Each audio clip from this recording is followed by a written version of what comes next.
Phone tapping విషయం కేవలం రాజకీయాలకే పరిమితం కాలే.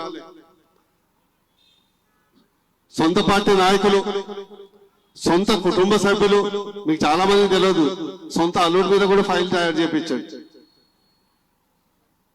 అల్లుడి మీద కూడా ఫైల్ తయారు చేయించి ఫోన్ ట్యాపింగ్ చేయించి.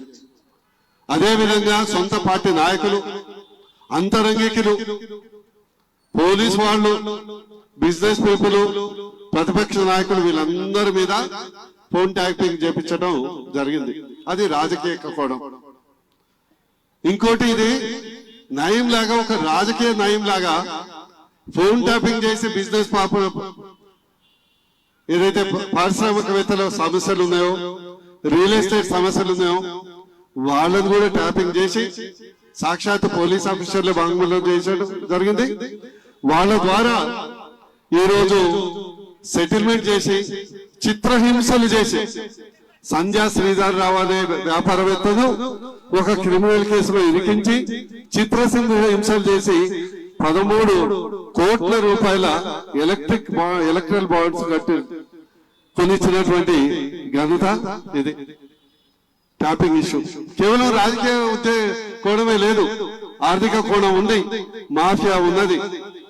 అదే విధంగా పాపం ఓ పెళ్లి కూడా పెటాకులైంది. మీ అందరికి తెలుసు కదా, ఈ ఫోన్ ట్యాపింగ్ ఇష్యూతోనే పాపం మన సమత అక్కదేని నాగ చైతన్య పెళ్లి కూడా పెటాకులైంది. మా మెడికల్ భాషలో దాన్ని ఏమంటారంటే, ఆ జబ్బుని వయోరిజం అంటారు. అంటే వేరే వాళ్ళ బెడ్రూమ్లో పోయి తొంగి చూడటం, వేరే వాళ్ళ భార్య భర్తల్ని సంభాషణ వినటం కొందరికి ఆనందం కలిగిస్తుంది. దాన్ని వయోరిజం అని ఒక జబ్బు ఉంటుంది. మా పాత బీఆర్ఎస్ పార్టీకి ఆ వయోరిజం జబ్బు కూడా తగ్గింది. అందుకొరకు ఖచ్చితంగా రేవంత్ రెడ్డి గారు కూడా దీనికి బాధితుడే. ఈ రోజు రేవంత్ రెడ్డి గారికి ప్రతిపక్షంలో ఉన్నప్పుడు చాలా చాలా పెద్ద స్టేట్మెంట్ ఇచ్చారు. కానీ ముఖ్యమంత్రి అయినాక మీ దగ్గర పవర్ ఉంది, వేరీస్ కాళేశ్వరం కేసు పాయ్, బాహుబలి మోటార్లు పాయ్, ఫోన్ ట్యాపింగ్ ఇష్యూ గవర్నమెంట్ నీదే ఒక ఎఫ్ఐఆర్ నమోదు చేసేసి పాత్రదారులు అయితే అరెస్ట్ చేశారు, సూత్రధారుల్ని చర్యలు తీసుకోవచ్చు కదా పాయ్.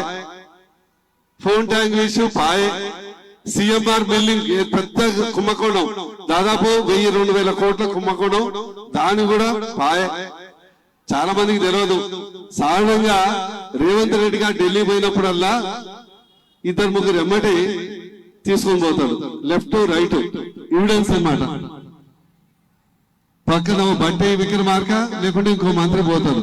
కానీ ఈసారి మాత్రం ఒక్కడే పోయిండు, గుర్తుందా లేదా? ఒక్కడే పోయిండు, ఒక్కడే పిలిచారు. సోనియా గాంధీ దగ్గర పోయినప్పుడు సోనియా గాంధీ చాలా మంది పిలవటానికి పోయిందనుకో, పిలవటానికి పోలే, పిలిచిండ్రు. కానీ సోనియా గాంధీ వీరికి ఒక అక్షింతలు వేసిండు.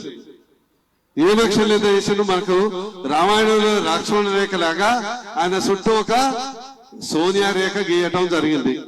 ఆయన చుట్టూ ఒక సోనియా గీత. నువ్వు కేసులు గీసులు అనుకో, ఆల్రెడీ మా డీలు బీఆర్ఎస్ పార్టీతో అయింది, మీరు ఎక్కువ కేసులు పోవద్దు, వాడికి జోలి పోతే మీ పదవికి ముప్పు అంటే పాపం ముఖంతా మార్చుకొని రావటం జరిగింది. అందుకొరకు బీజేపీ పార్టీ ఈ రోజు తెల్లమైంది. పాపం మా బిఎల్ సంతోష్ గారిని ఒక నిస్వార్థం జీవితం మొత్తం దేశానికి అంకితం చేసినటువంటి వ్యక్తిని మునుగోడు బై ఎలక్షన్ లో ఈ యొక్క కుంభకోణం ఏదైతే ఉందో, వైన్ కుంభకోణం, దాన్ని రక్షించడానికి వారి మీద కేసు పెట్టడం అనేది ఇంతకంటే దౌర్భాగ్యం ఇంకా ఉండదు. అందుకొరకే గతంలో మనం చెప్పారు, నీ కర్మ చుట్టూ నీ బిడకే చుట్టుకుంటుంది.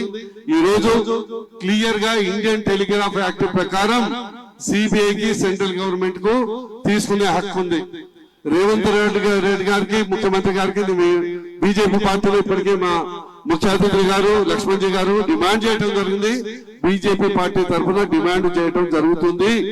నెంబర్ 1, వెంటనే సూత్రధారుల్ని కూడా మీరు చట్టమైనటువంటి చర్యలు తీసుకోవాలి. నెంబర్ 2, ఇది కేవలం రాష్ట్రానికి సంబంధించిందే కాదు, వివిధ రాష్ట్రాలకు సంబంధించిన అంశం కాబట్టి కేంద్రం ఉన్నటువంటి సిబిఐకి వెంటనే ఈ కేసుని రిఫర్ చేయాలి. నెంబర్ 3, గతంలో బిఎల్ సంతోష్ మీద అక్రమంగా కేసు పెట్టిందో దాన్ని పూర్వ పర్యవేక్షించి అక్రమ కేసులు ఈ ఫామ్ హౌస్ కేసుకు సూత్రధారుల మీద కేసు కూడా నమోదు చేయాలి.